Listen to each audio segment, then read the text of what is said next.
So we know there's a lot of challenges, and it's also can be a little bit overwhelming. So our goal here is to basically take some of the challenges that we've been hearing from everybody, break them down, get some advice from the group, and then at least give everyone hopefully a path to move forward with some of these. So here's what we were thinking for the format. We have a couple people queued up who have reached out, who have shared a challenge with us. We're gonna ask them to take about a minute and share that challenge with the rest of the group. Paul's gonna help us go through that discussion and just maybe ask a few clarifying questions. And then we're gonna open it up to all of you, again, to share what you're going through in terms of that same challenge, what advice you have, and share any resources that you found. Our team here on the back end, we're gonna be taking lots of notes of what is being shared live and also what's in the chat. So don't feel like you need to take down everything. We've got you covered there. And then we'll move on to the next challenge. So our hope is to get through at least 3 like really big ones that are top of mind. And then we'll see how that goes. So let's see. A couple things that we have heard fall into basically these 4 categories or something similar. So the first one being figuring out how to do my job while I homeschool my kids, or it might be figuring out how to do my job while I'm also getting my kids set up for their virtual classroom or making their lunches, but somehow that mixture of doing your job while also being a parent. The other one is around the structure and schedule of days. So we've heard that it's been really hard to manage a personal work schedule, maybe your spouse's or another adult in the house's work schedule, and also your kids' school schedule. Another one, my manager is trying, but really doesn't understand how hard this is. So we've heard, okay, there's a lot of empathy, especially with purpose-driven companies, but maybe not a full understanding of how difficult the situation is for parents right now. And then the last one, from the employer side, I really want to support my employees with kids at home, but I'm not sure the best way to do that. So what we want to do here is let's just take 60 seconds, just a minute. If there's anything that we missed, anything that is top of mind for you, send it to us through the chat. We'll tally those up and we'll do hopefully a live question. Anything that comes in, we'll address that too. So I'm gonna stop sharing so we can all see each other, and send us anything that's top of mind for you in the chat.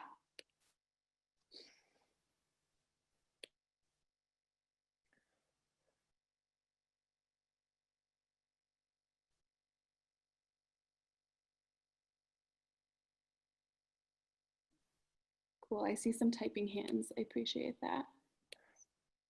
Yeah, while you're doing that, I can share a quick story. Just to confirm what Rachel said, those of us in the Small Giants community, I'm the only one who has kids. So we're definitely not experts.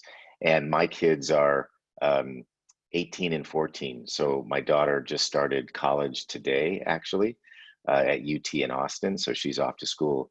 And our 14-year-old is very self-sufficient.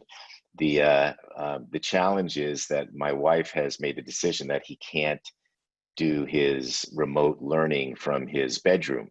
And he happens to have a very sophisticated setup with computers, and he's a gamer, and he has a YouTube channel. So he's got all this technology, but she's making him go to another room and use the school computer.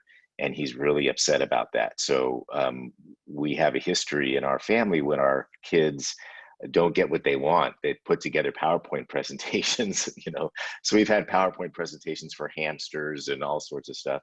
So last night she got the big PowerPoint presentation why he should be allowed to do it in his own room and be more efficient, but she's sticking to her guns. So that's our big challenge, but doesn't compare to what I know a bunch of you guys are going through. So just to reiterate, you guys are the experts. We're just here to facilitate the discussion and have you share some good things that you have done with each other. So we'll let you go ahead and Rachel introduce Connie. Yeah, sure. So we're gonna go to Connie first. Connie shared something with us. So she's part of the Small Giants Leadership Academy. So in one of our calls, she shared with us a question that she had for herself and the team at Image One. So Connie, I'm gonna ask you to take about a minute, share with us what you shared with us on the Leadership Academy call, and then we'll go from there.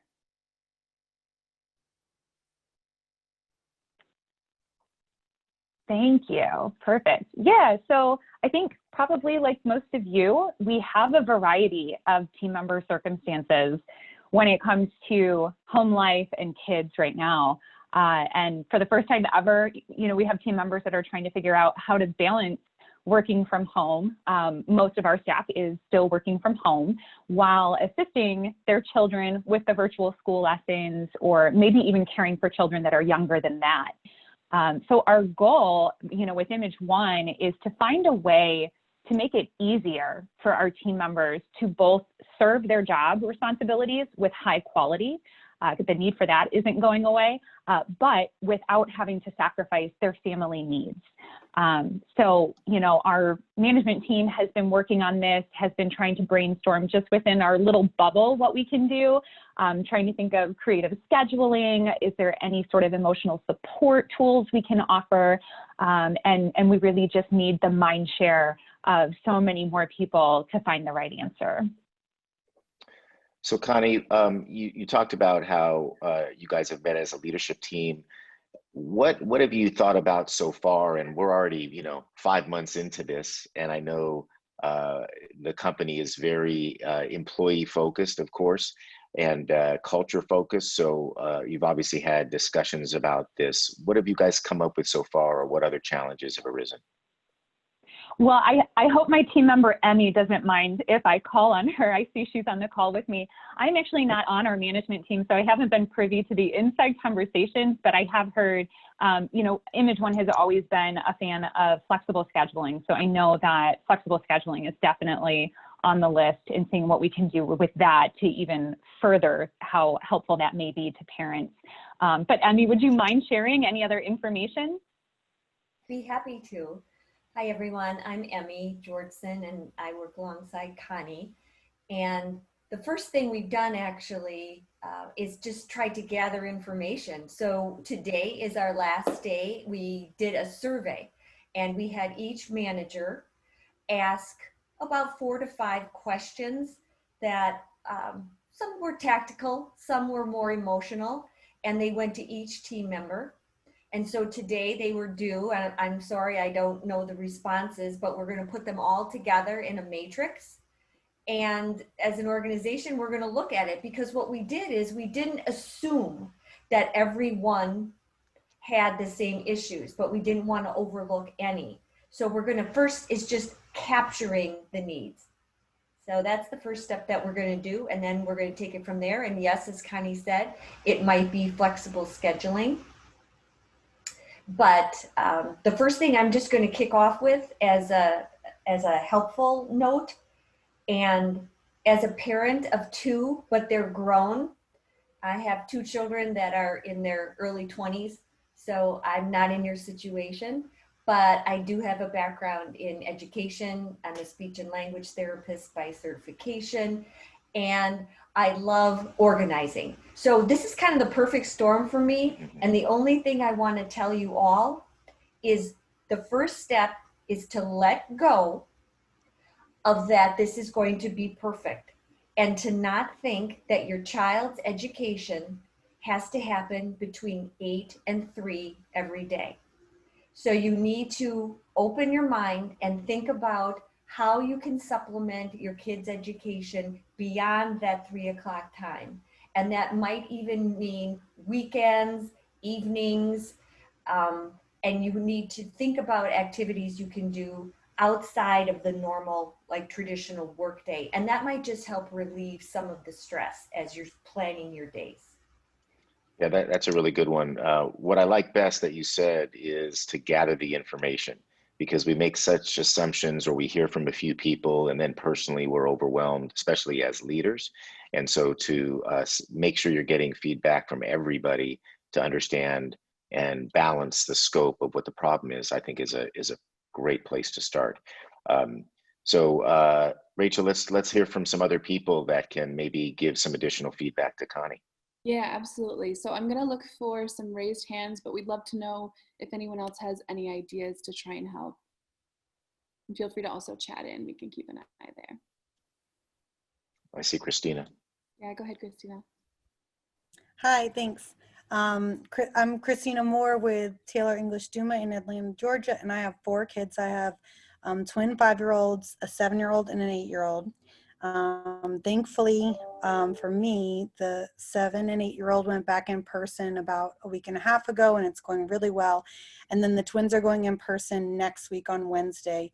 And I'm looking forward to it and feel like it's going to be really helpful. But I have kind of been going from March till now, juggling kids and work and everything.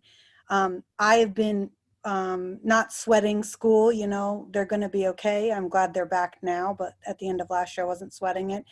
And then I've been working very late into the night. I've probably not gotten as much sleep as I usually do, but that's kind of what I've given a little bit.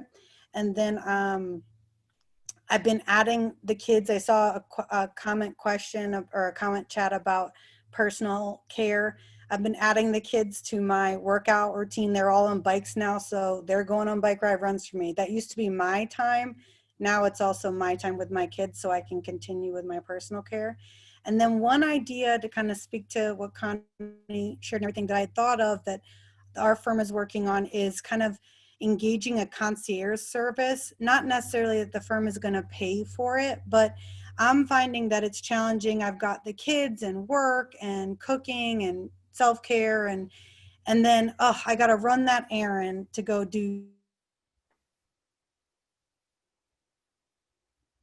pick something up, or firm's looking into kind of a concierge service for errand running, or maybe meal, you know, I plan my meals for the week, but maybe I'm like, oh my gosh, I just don't have time to cook today, and you can have them come pay them and they could prep your meal for the day. So they could be in the house doing all that when I'm here. So the firm is looking into a concierge service that, and I'm not sure the structure they'll do, but whether it can be something that everybody at the firm knows about, so you can just click a link, order service, and you're part of Taylor English, and maybe get a discount rate or something. Not that they're going to pay for it for all the employees, maybe they will, I don't know, but something where. Christina, I think you're breaking up a little bit, Yeah. but it sounds like Yeah. a really Yeah, it's a great great option, you know, just getting some help with other errands or things. You know, she's talking about a concierge service that the company might be able to sign up for, and provide just little bits of relief to parents that are going through things, or suggesting those type of services. So I think that's a good one. And for those that don't know Christina, who's in our Leadership Academy, Christina, you've graduated because she would show up to our calls from sitting in the back of a linen closet. It was the only place that she could get some quiet in her home away from the kids. So I'm sure you're quite happy now that you're getting almost by next week, they'll all be in school. So you'll have a little bit of peace and quiet there, can move around a bit, but those are some great suggestions. Yes. So I saw a bunch more coming in. So go ahead, Rachel. Yeah, so let's go to Sabrina and then to Brittany. And Sabrina, it was nice to see a glimpse of your little one. Thank you. Yeah, as you saw, I have a 3-month-old at home, which is really tough. But I wanted to share a little bit of what we've done as a company. I think we're a small organization. We only have 35-ish employees. So it affords us the option to get really creative. So I'll share what we did just in case it's helpful. And if you have any questions, you can ask after. The first thing we did is when we all moved to working from home, we made sure that every employee had all of the resources that they need to be set up for success. So whether that is in, an extremely long Ethernet cord, because your router is in a different place than your phone, keyboards, chairs, desks, whatever resources you needed to be able to actually accommodate the work that needed to be done. And we paid for that, all used Amazon to ship things out. The second thing we did is once we knew that people had the resources that they need to actually do their jobs, they're no longer scrambling just to simply be able to connect and get monitors set up. We recognized that everybody's situation was different. So I've got a 3-month-old, I've got somebody on my team who's got a 13-month-old, I've got somebody on my team who's got 2 young girls in school. Various people have spousal support, some people don't. Every single situation was so different for us. We didn't really find a one-fits-all solution. So what we set out to do was to customize something for every employee. So the first question we asked is for them to provide to us what their ideal situation would be. So for my employee with a 13-month-old, are you considering daycare? If daycare is not an option, have you consulted with your spouse or partner to get a routine together? And once they kind of identified what was going to work best for their household, and the reason why we wanted them to do it is just because we didn't want to impose what we thought was best. We're not in the situation, so we really needed to give them space to figure that out. And then the second part of that was to then communicate to them what the performance requirements are. Like, hey, given your situation, we still need you to at least meet X, Y, and Z performance goal. And then the third component of that was a conversation where together I worked with the employee to come up with a plan or a schedule that allowed us both to meet our needs, for the organization to get the performance goals met and for the employee to have their schedule, household needs met at the same time. So it's a little challenging because it is different for every single employee, but it's something that we know is going to work well. And then we just have weekly check-ins at the beginning of every week to say, hey, did last week's schedule work? Are there any adjustments that we need to make? It is quite time consuming from the manager perspective, but it's the best way that I found to support our staff members, and it seems to be working well. We haven't had a drop in productivity, even through an experience of wild growth in account numbers and traffic. So it seems to be working well for us. The third thing that I wanted to share is that we just kind of adjusted our approach a bit when it comes to one-on-ones. So I've changed my frequency. It used to be every other month. I'm doing them monthly for most employees and weekly for those who I've identified as maybe high stress employees right now. We lead with mental health. That is the driving factor of all our agendas. Obviously, there's some performance and work-related content after that, but we do primarily just focus on, are you healthy and are you able to do your job and take care of your family? We are actively encouraging time off. We happen to have an extremely flexible PTO schedule, and we are making sure that people take advantage of it. And as crazy as it sounds, even though people are super stressed, you'd imagine, or you'd kind of anticipate them taking more time off. It's really hard to encourage them to take a second to breathe. And I've kind of made it my job to make sure, like, hey, you haven't taken time off in 30 to 45 days and you've sat at this desk all day, every day with your 2 babies. Take a day. I don't care if you just sit there and watch Netflix with the kids. Take a day. And then we have a tool called Office Vibe, which allows us to collect feedback. It is a tool where we can create custom polls, and we've created one to understand what the work from home environment looks like, with the understanding that our company is going to be working from home indefinitely. So those are all the things that we've done. I don't know if any of that is helpful for y'all, but I thought I'd share. That's all I got. Those are great customized solutions. I know we may have 1 or 2 more. Good job. Thank you for that, Sabrina. And Brittany, I'd love to call on you. You shared a little bit in the chat about some mental well-being and employee assistance services. Can you tell us a little more? Yeah, absolutely. First of all, I just wanted to say, Sabrina, like, those are all really great strategies and very similar to what we've been doing and what's been working well at our company. So it's always fun to hear that whole, like, great minds think alike vibe where different people are doing similar things and having good results. One of the resources that I just wanted to share, kind of plug with this group, is a program called Healthy Minds Innovations. I threw the link in the chat, or you can get to it by Googling Healthy Minds Innovations. And that's a mobile app mindfulness program. They offer it both to organizations, where organizations can purchase group accounts on behalf of and share those out with their employees, or just individuals are also able to use it for free. If you have an organization account, I think you get like additional like statistics about usage and additional resources and trainings and things like that. But what it really is neuroscience-backed mindfulness. I had the privilege of working with the company who developed this program. I've used it myself. Folks in my company have used it. And really it's a lot like, a 10% happier or some of the other mindfulness meditation apps out there. But it's the kind of thing where you can select like a 5-minute meditation and just be able to use that to clear your brain a little bit. And they have science-based results showing that that the program works and that people are able to achieve better mental well-being, better productivity with using a program like this. So that could be something to offer to your employees. We've definitely, kind of like you mentioned, Sabrina, put a big spotlight on the idea of mental health. Another component of that is we have like an employee assistance program. Ours is through a local organization. But there are, other ones that you can, there's really interesting ones that you can get online or national based or, other in your own geographies. But those programs where, employees can for free call up and speak to a counselor about issues that they're having interpersonally at home or at their job. That benefit is something that we offered before the pandemic. We pay for it no matter whether people use it or not. And we talk about that so that people don't feel like a barrier, like, oh, is the company going to have to pay? And then also we don't get reports about who uses it, just how many people per month use it.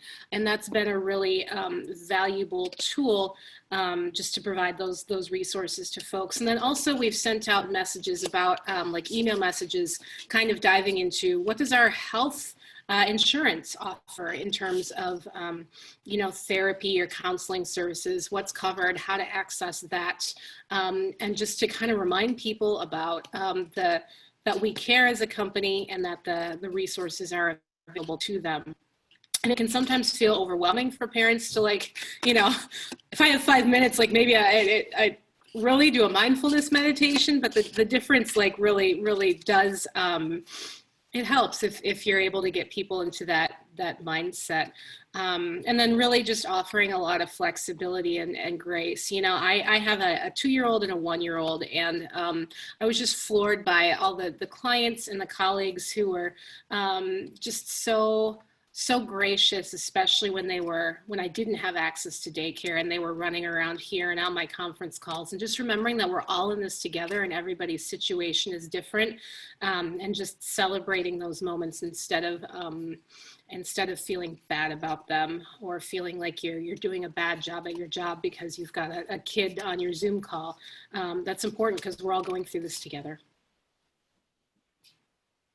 Absolutely, and those are great resources, a great reminder. I like the term grace in this case. That's a really beautiful way to look at that. Thank you, Brittany, and thank you, Sabrina. And also, by the way, just a reminder, we're taking note of all of the resources and all of the links. So again, don't feel like you have to copy them all down. Just relax. We've got you. So circling back, Connie, does this give you a couple ideas? Also, by the way, sorry, I think I got you with your mouth full. Does this give you a couple ideas or maybe a couple solutions?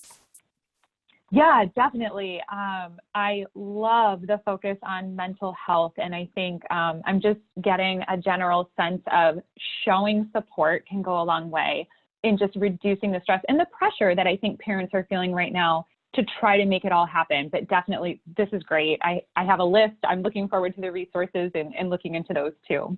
Thank you. Okay, great. So let's jump into another one here. And I'm going to go to Jean-Paul.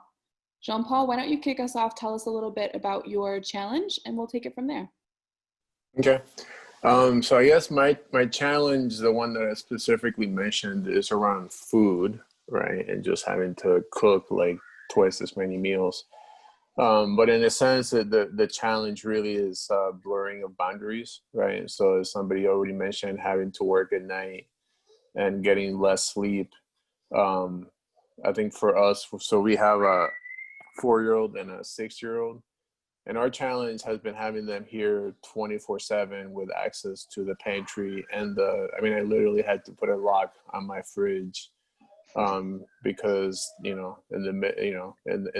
every 5 minutes they're wanting to eat a snack or get a fruit pouch or, get something else, out of the fridge. So just kind of planning around food and feeding with the challenging boundaries has been a lot of work. That's really interesting. So your question, Jean-Paul, is what kind of lock do I need to make sure that they don't get in? Or is there like a remote technology with my iPhone that I can just let them in at certain times? Right. Well, Yeah, and no, I even, know what I you mean, mean. and we have a lock on the pantry because we had that already just from when they were infants. Um, you know, but I'll be on a Zoom call and they know that making a lot of noise gets attention because you're on a call with a customer or a colleague.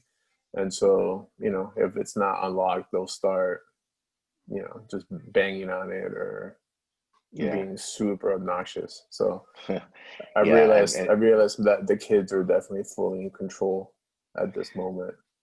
yeah, we were lucky that our kids are a little older, and our oldest child took this opportunity during the pandemic to become kind of a health freak. So she started cooking for herself and getting into exercise and really just moving to almost a plant-based thing. So it was amazing to go that direction rather than eating junk food all the time. A little harder with 4 and 6 year olds. So I'm sure there's a few others that can relate on this call and might have some suggestions for you. Yeah, I think you hit on something, Jean-Paul. We're also here, we're in the chat, we're seeing all of the added dishes. Allison said we had to buy more forks. So this definitely seems like something that's top of mind for everybody. And Emily, I saw your hand first, so we'll go Emily and then Christina. I saw your hand also. Hi, all. I'm calling in from my car in the field, so I don't have my video on. No problem. But I have a colleague who had a great solution for this. She has a 4-year-old and a 6-year-old, and she said it takes a little more time in the morning, but she put together basically like a sack for each kid in the morning of all their snacks, their lunch, everything. So every time they said, "I'm hungry, Mom," she points at the bag and they know that those are their snacks for the day. It's almost like they were leaving for school or camp, but they're home dealing with it. So they were pseudo self-sufficient in terms of getting all their own food and snacks for the day. And I thought that was a great idea. I have not yet implemented it, but it's on my list. Yeah, that is a great idea, actually. Yeah, that's a good one. Thank you, Emily. All right, Christina. Hi. So I don't have a lot of solutions for the snacking. We call our kids snack heads. I have bought less snacks. If I tend to just have apples and those things, then they seem to go for those things or maybe snack less. But and I do have a lock on my pantry too. We have not had to implement it during the pandemic, but we had it when they were little. But as far as meal planning goes, which I found really helpful, is that on like Sunday, I look at what I'm going to do, what it's going to be for breakfast every morning, what's going to be, you know, lunch ideas, and what's going to be for dinner. And then I also do things like buy a whole bag of carrots and peel and cut the carrots and put it in a container, trim the green beans. So I prep everything on Sunday so that when I come down I can even do things like make the pancakes and put them in the fridge or freeze them with like wax paper between. So I prep everything on Sunday so that in the morning I just grab it, like cut up the strawberries so I can just put strawberries on a plate. Hey, if you eat this, is what you're having. For lunches and snacks, all the veggies are already cut, so I can give those quickly. So it's not as hard for me. It's not as much work to get them, you know, good food. And then for dinners especially, I'll have things planned, like let's say I'll make crab cakes one night. Crab cakes are, they might be fancy, but they're a super easy plan ahead meal because you can make the patties and then you can just cook them up so quick. So I'll do a lot of meals like that I can prep almost to completion. And that's been really helpful. And I literally have my menus and my plan Sunday night. I do a lot of prep work on Sunday and it makes the whole week smoother. That to me has been huge. And I've done that for years and it's been even more critical kind of during the pandemic. The one other trick I do with all the cups and plates and everything, we have little kid cups and I've been basically like, I don't care if these little kid cups get messed up, and I give them a marker, write your name on it in the morning. That's your cup for the day, because I will have like so many cups. It drives me crazy. So they'll write on the cups. The cups have markings all over them, but they're little kid cups. So I do have them write their name on a cup in the morning, and then that's the only cup they get all day. Those are my ideas. Those are great ones too. Yeah, go ahead, Paul. No, those are all good ideas as well. Yeah, we end up, I think we wash every cup in our kitchen every single day because they just keep pulling them out until there's none left. Jack also added in the chat, we chose to put a snack box on the counter. That's what can be eaten at any time without asking. The rest has to wait until mealtime. It's tough to get them in the habit, but it works pretty good after a few weeks, but ours aren't the same ages as yours. So that's a great idea. Thank you for sharing that too, Jack. Let's see. Let me take one more look. Anyone else want to chime in? I'm looking for hands. Okay, yeah, go ahead, Emmy. Try to mimic perhaps a schoolroom type of environment. Try to put some charts on the wall or something tactile that they can move, or for those who can't tell time, link it perhaps to a show that they watch. When such and such a show comes on, it's time for a snack. So things that they can then perhaps move on a bulletin board or something that will help them regulate time a little bit. So that might help you out with some boundary setting too. That's a great one too. And there's some great ones coming into the chat also related to time too. Let's see. We'll take note of these, but these are awesome, you guys. Thank you so much for sharing these. Jean-Paul, does that give you a couple of ideas, a couple of solutions to try out? Yeah, I think the bagged food for the day, I think will work for my kids. Okay, great. We tried all the Sunday prep for the week, but then what I find is that by Sunday I just want time by myself. The last thing I want to do is be prepping food for an entire week. And so that it kind of fell apart after a month. Understandable. Okay, before we go to the next challenge, I know Sabrina had one more thing that she wanted to add related to the first one. So Sabrina, why don't you go ahead and tell us that, and then we'll go on to another challenge. Sorry, you guys, I might have to jump out soon, so I wanted to make sure I mention. I forgot earlier, but we've made it a point not to neglect the people that don't have home challenges. What we have found is that they end up supporting the flexibility and accommodating the schedules of those of us who have babies running around. And unfortunately, it's so easy to focus on us that have kids that you kind of push the other ones who are, just smooth sailing to the side. And that's really not fair for them. So in our one-on-ones, as it relates to mental health, for those people who do not have home challenges, we're really talking about how are you doing with the additional workload that you might have picked up while you're supporting others. Is that weighing on you? Are you balancing it? Are you remaining healthy? And then the other end of it is just transparency and vulnerability across the board. If you're the ones picking up the workload, are you speaking up when you're getting overwhelmed? Are you talking to your team members? And if you're the one who has the flexibility, has the kids, are you communicating and letting them know what's going on in your world so that they can have some compassion for you and really have a better understanding? I have to leave after this because we have a school board meeting, but that was just my last bit. I really didn't want to neglect those folks because they're the ones who are kind of keeping us moving forward.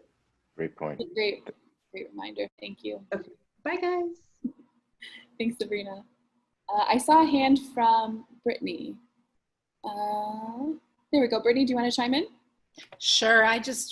Great point from Sabrina there. I have a situation where about half of our company is like working young parents in a really tough spot. And then half of them are like young single millennials or whatever the generation after that is. And, they're dealing with their own mental challenges with, just all the turmoil related to the pandemic and the current political climate, and some of those, especially keeping an eye on the folks who are living alone and may or may not have a lot of like social connectivity in this phase, has been key for us in like maintaining happy and productive and connected staff. So I'm really glad Sabrina brought that up.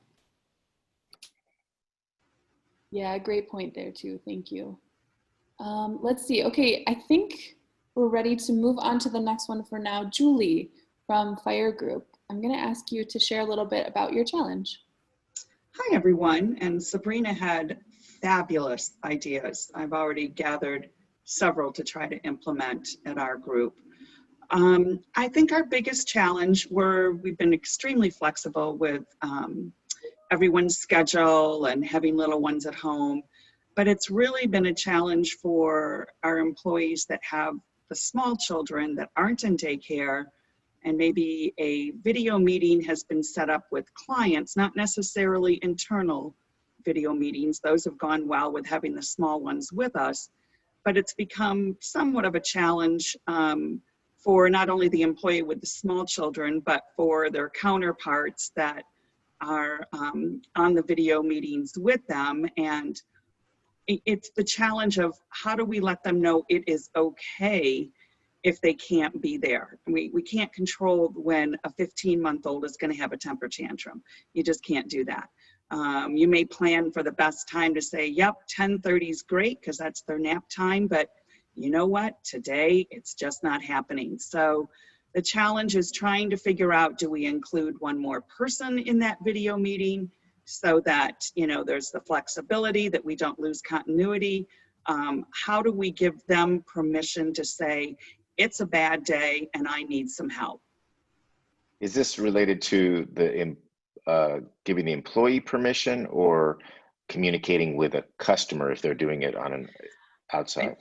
Paul, that's a great question. I think it's more of a challenge on our employee maybe giving themselves permission, and how do we help them, you know, to tell us it's a bad day and that they're going to need some assistance. I think that's the challenge more that we're running into than our clients understand. Shoot, our clients have little ones running around too. So, you know, we're all, as it's been said already, we're all in this together, and we really are. But I think it's more of a challenge of how do we help our employee let us know, and we're not going to frown upon it, that it's a bad, you know, that they're having a bad day.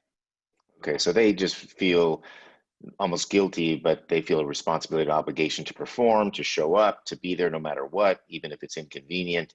And you'd like to kind of open up communication a little bit to let them know that, hey, we're here to help you and serve the customer or whoever, and have flexibility, but you got to tell us what's going on. That's correct. Exactly, 100%. And I think the other thing is even if it's been approached, how do we get them to open up to say, yeah, you're right, it is been a bad day, and we were giving the opportunity for them to tell us that, but it doesn't always help. So I want to know what are maybe some other ways to ask the question of how can we help.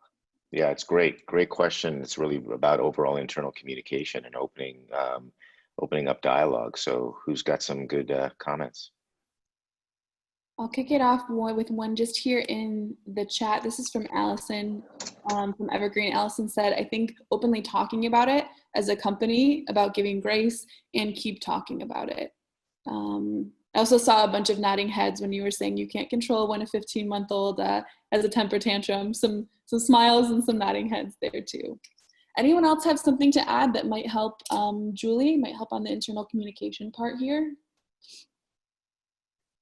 Julie, how big is how many employees, and you know, are there times when everybody's talking together, team meetings, one-to-ones, you know, what are the normal channels for communication? We have team meetings 3 days a week. There are one-on-ones.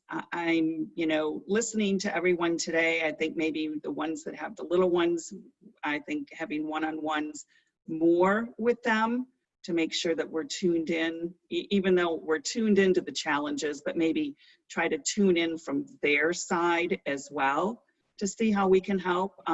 We have a mix in our company where, you know, we have empty nesters to, you know, elementary school age at home, single people, as well as the ones with, you know, children that are very small. So we're a mix. We're a small company. We're not a big company. And we do a lot of video meetings. And we have the kids on the video meetings. And actually, it's great. It can sometimes almost be an icebreaker when you see the little one, you know, turning his head sideways and smiling and trying to get everybody's attention. So some of that is good. But I think, you know, I'm trying to figure out a way to help our employee feel that it's okay, that they're not failing, that this is happening. And I think that may be the bigger picture of that. We've got to make sure that they feel supported that way. Yeah, and I think what you're hearing about talking about it more is probably the best idea, because if you think about how we communicate with our employees, it's about we spend plenty of time setting expectations for what they should do, right? How is this really any different? To drive home that our expectation is that when you have a challenge due to this unique situation, that you tell us, that you tell your supervisor, or you tell us, because we want to be able to serve you well. We're compassionate about what you're going through. We also have somebody on the other end who's likely going to be empathetic and be fine with it, but maybe we can serve everybody's needs better. So the natural tendency of employees is to not say something like that because they feel like they have an obligation and they have to do the job. To hear doing the job is communicating.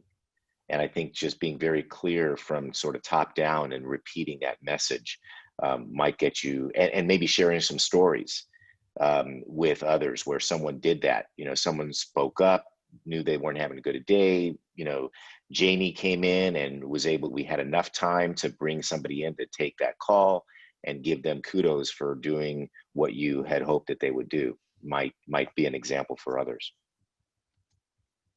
We have a couple comments here that came in through the chat that I can share. So Emily shared, or actually I'll start with Angela's here. She shared also including it as a topic in one-on-ones with those you're seeing not raising the flag for help, but who seem to need to bow out. So putting it as a specific topic, so that way there's a place for them to comfortably share that.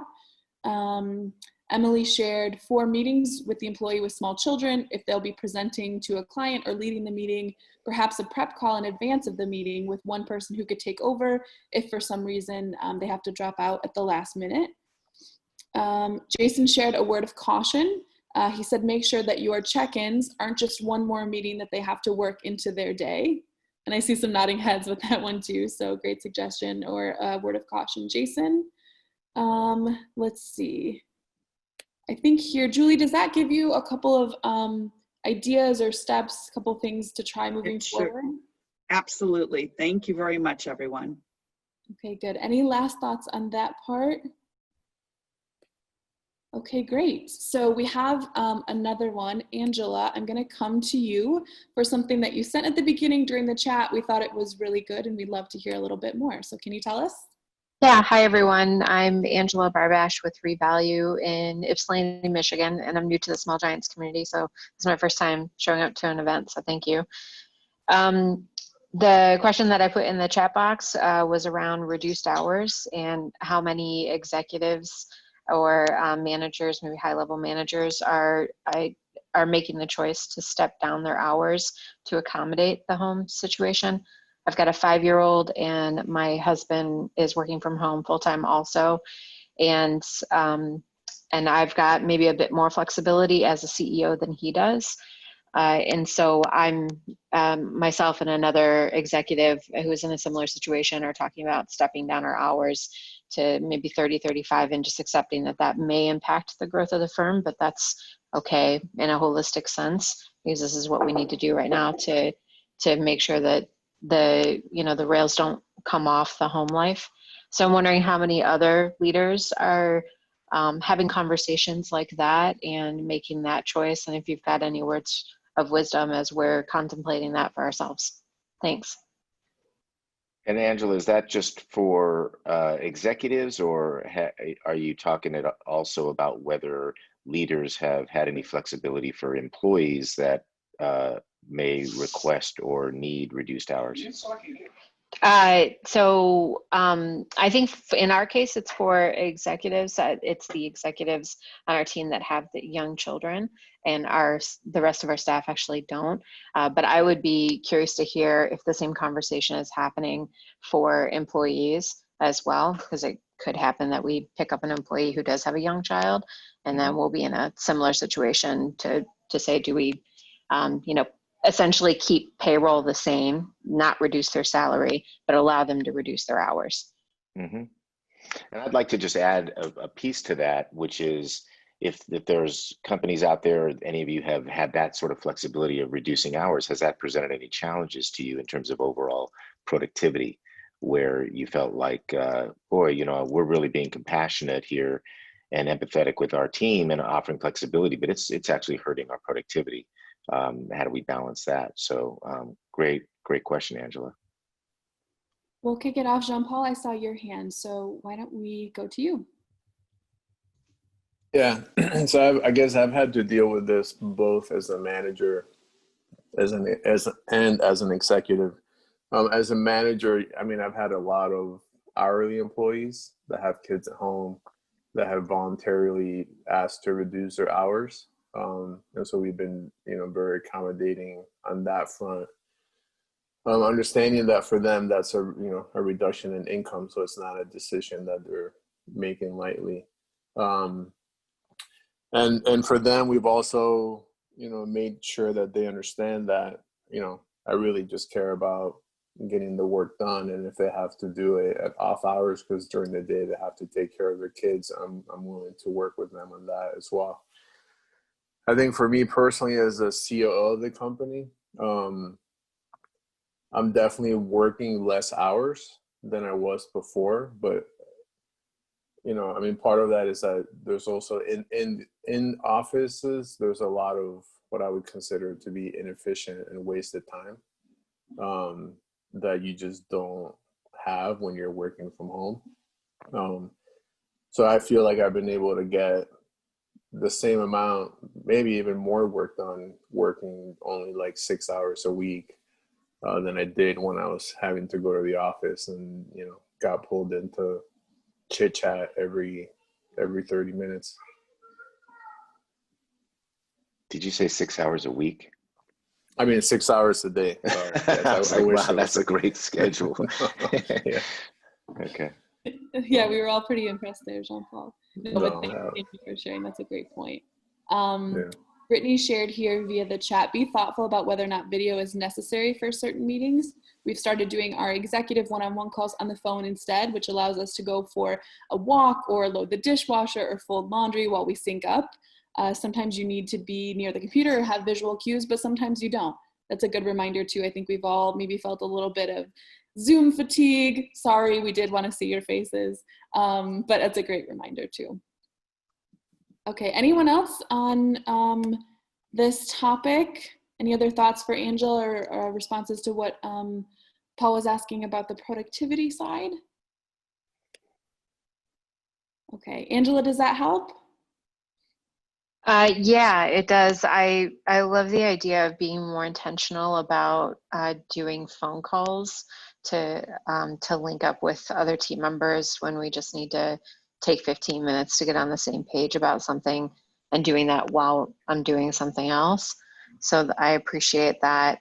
And the reminder to bring this back into vision planning and quarterly and annual strategic planning, so that we're adjusting our goals to potentially accommodate a step down in productivity.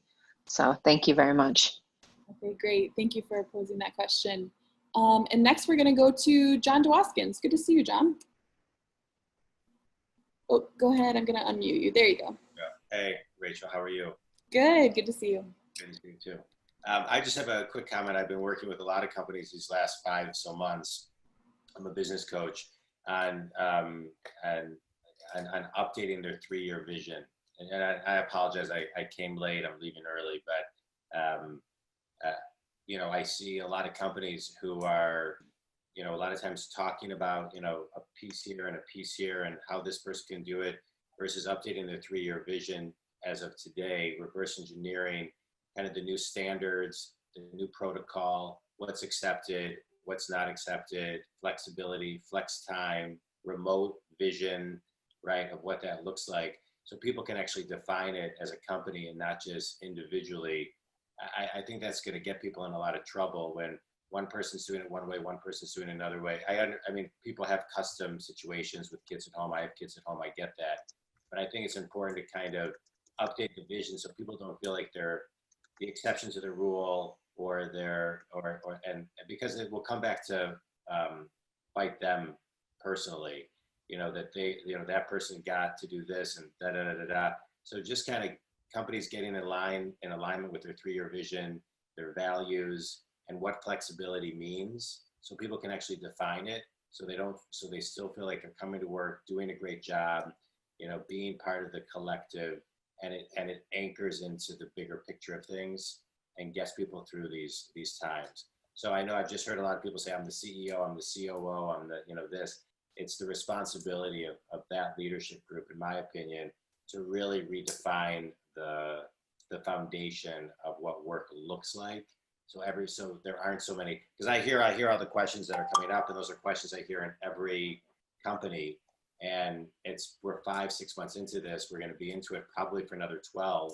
I mean, you have Salesforce, you have Google, all staying home till mid-2021.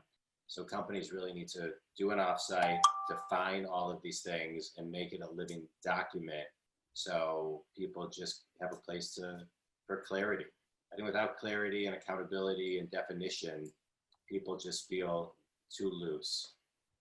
And there's already enough uncertainty and loss of this or that for people. So as leaders, I think it's important to do that.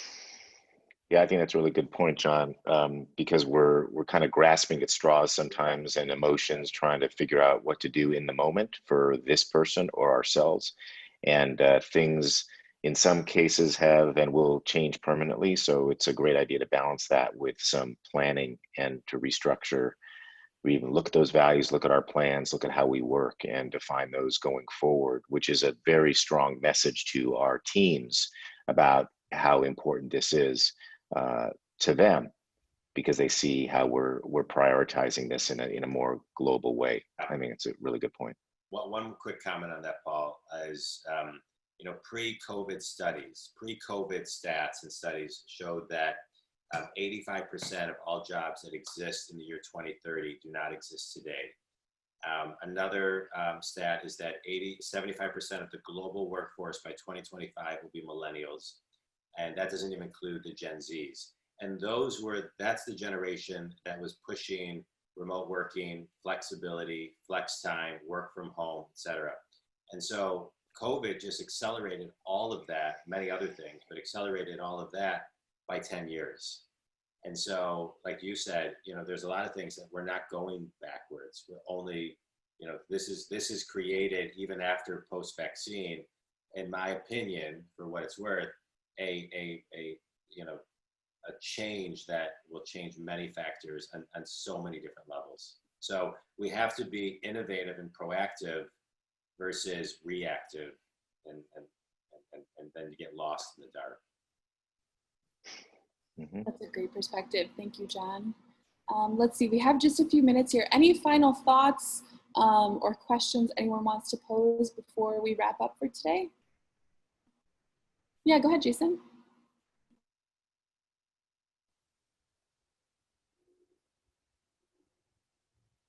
You're still muted. There we go. Sorry about that. So I'm Jason. I'm with Aladdin, and we're in Jackson, Michigan. We're seeing things a bit differently than I think a lot of you guys are. We're actually back to our office. We're back fully in the building.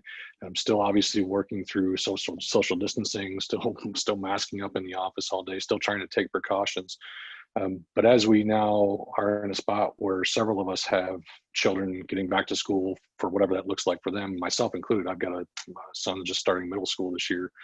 I'm really struggling to figure out how to help those of us in the building find that balance, because I know it's adding additional stress for them. But from our world, from our perspective right now, things have kind of gotten back to normal. It's not as unusual as it is for a lot of other companies, but now all of a sudden we're getting hit with this again with kids back to school. So I'm just curious if anybody else is kind of back to normal, so to speak, and if so, how are you helping through this back to school time? Any thoughts there for Jason? Yeah, go ahead, Melissa. So yeah, we're in Taylor, Michigan, with Radio Distributing, and we are all back in the office. So with the social distancing and all of those things. So the way we're trying to accommodate everybody is we're all here right now, but we definitely have 25% of our workforce has children that they have to homeschool. So we've opened up offices here. That's kind of, if that's an option, or if we actually kind of did what one of the other people suggested is that we kind of asked individually what each parent, what was a good fit for them. You know what I mean? Because they had to work out with their own cycles. So some parents are gonna bring their kids in to the office and maybe set them up in an empty office, and some parents are going to have to cut their hours, executive level and non-executive level, just to make everything work. And I think just knowing that we're telling them that we're supporting them and whatever that needs to be done, if it fits. Obviously, there's some things that you can't just, you know what I mean? If you're the warehouse manager, you can't work from home, and you can cut your hours, but we have to figure those things out, those kind of situations. But we are in the same boat as you. In August, the beginning of August, we all went back to the office with plenty of social distancing and masks and sanitizer. Thank you for that. And hello to all the Michiganders. There's lots of Michigan people on today. Hey, everybody. Any other thoughts there? Anyone else back to the office and juggling now the back to school part of it too? Okay, Jason, I hope that gives you an idea. If anyone else has any ideas, feel free to message us after, and we can pass those on to Jason too. Does, thank you. Cool. Well, I think we're about out of time. First of all, or I guess lastly, this was incredible. Thank you all for sharing your experiences, for being vulnerable with us. There are so many ideas and things that even came through the chat that I couldn't read fast enough. So we'll email out all of our notes to everyone. And at that point, we'll also ask if this is something that we should do again. Was this helpful? Should we do a follow-up? So feel free to let us know. Just respond to that email and tell us. And also if there's any other challenges or anything that we can help with, let us know there too. But thank you all. You're doing a great job, and I hope we'll see you again soon.